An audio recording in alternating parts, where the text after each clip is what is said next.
सिंध हुकूमत ने खाली असामियाँ ख़त्म और नई भर्तियों पर पाबंदी आयद कर दी। वज़ीर-ए-आज़म की हिदायत पर सरकारी अखराजात कम करने का ऐलान कर दिया।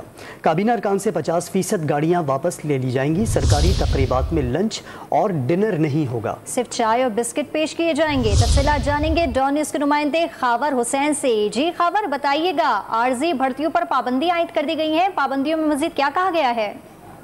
जी मिसबा, ये बड़ा फैसला किया गया है। वफाकी हुकूमत के बाद सिंध हुकूमत ने भी अपने अखराजात कम करने का फैसला किया है और ये फैसला किया है कि तमाम महकमों में खाली पोस्टें ख़त्म की जाएंगी।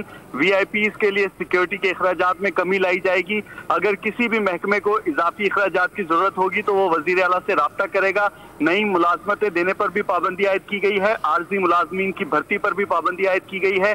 नए फर्नीचर, एयर कंडीशन, रेफ्रिजरेटर्स और गाड़ियों की खरीदारी पर भी पाबंदी आयद की गई है, जबकि वज़रा और सरकारी अफसरान के गैर मुल्की दौरों पर भी पाबंदी आयद की गई है। सरकारी जो भी मीटिंग्स होंगी उनमें लंच और डिनर के पर पाबंदी होगी। मेहमानों को इजलास में सिर्फ चाय और बिस्किट पेश किए जाएंगे।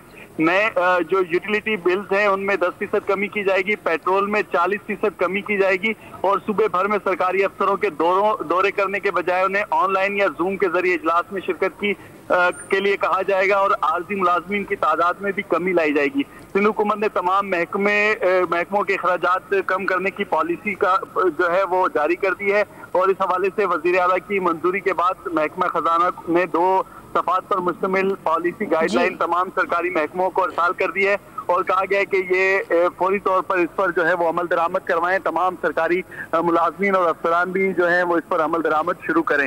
हुकूमत सिंध ने इन नई मुलाजमत और आर्जी भर्तियों पर पाबंदी आयद हमें आगाह कर रहे थे खावर हुसैन, बहुत शुक्रिया आपका।